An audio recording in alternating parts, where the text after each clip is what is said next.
बेटा शेख, क्या तुमने दोबारा वही सपना देखा? शेख चिल्ली की चिंतित माँ ने उसने एक सुबह पूछा। तुम पूरी रात बेचैन रहे और करवटें बदलते रहे? शेख चिल्ली ने अपना सिर हिलाया और फिर अपनी बाहों में अम्मी के गले में डाला। अम्मी ही तो उसका पूरा परिवार थी। आज मैं तुम्हें हकीम जी के पास ले चलूंगी, अम्मी ने कहा। इंशाअल्लाह वो तुम्हारे इन खराब सपनों को खत्म कर देंगे। हकीम ने बड़े धैर्य से शेख चिल्ली की कहानी को सुना। कई रात से शेख चिल्ली को एक बुरा सपना आ रहा जिसमें वो खुद का चूहा होता था और गांव की सारी बिल्लियां उसका पीछा कर रही होती थी। जागने के बाद भी बड़ी मुश्किल से ही शेख चिल्ली अपने आप को समझा पाता था कि वो एक चूहा नहीं बल्कि एक लड़का है। मेरे बच्चे को यह तकलीफ क्यों है? शेख की माँ ने हकीम से पूछा। जब वो छोटा था तो एक जंगली बिल्ली ने मेरे बचाने से पहले उसे जोर से नोचा था। क्या वो उसी सपने को बार बार देखता है? शायद, हकीम ने कहा, पर आप इसकी ज्यादा परवाह न करें। खराब सपनों की बीमारी जल्द ही ठीक हो जाएगी। बेटा शेख, आज से हर शाम को तुम मेरे पास दवा के लिए आना और यह मत भूलना कि तुम एक चूहा नहीं बल्कि एक खूबसूरत नौजवान हो। यह सुनकर शेख का चेहरा मुस्कान से खिल उठा। हर शाम हकीम पिता बाप के इस लड़के से कोई 1 घंटा बातचीत करते थे, फिर उसे कोई हानिकारक दवाइयाँ देकर भेज देते जिससे कि शेख को रात को नींद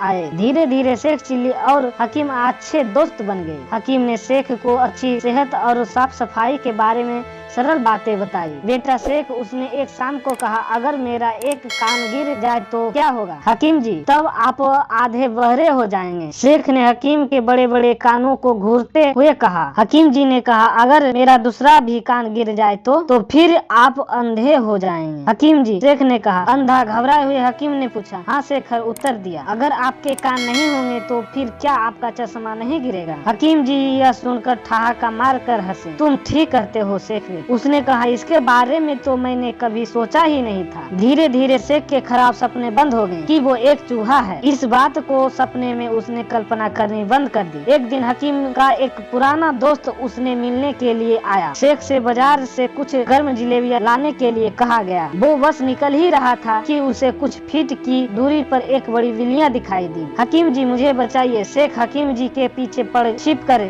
गिड़गिड़ाए। शेख हकीम जी के पीछे छिप कर गिड़गिड़ाया। मेरे बेटे, अब तुम चूहा नहीं हो। क्या तुम्हें यह पता नहीं है? मुझे अच्छी तरह पता है हकीम जी। शेख को अभी भी डर लग रहा है, पर क्या बिल्ली को यह बात किसी को बताई है? अपनी मुस्कुराहट को दबाते हुए हकीम जी ने बिल्ली को भगा दिया। उसने बाद शेख को दिलासा दिलाने के बाद उन्होंने उसे जलेबियां लेने के लिए भेजा। ये कहानी कैसी लगी? ये कहानी अच्छा लगा है तो वीडियो को लाइक और चैनल को सब्सक्राइब जरूर करें। ऐसे कहानियाँ सुनने के लिए चैनल को सब्सक्राइब जरूर करें।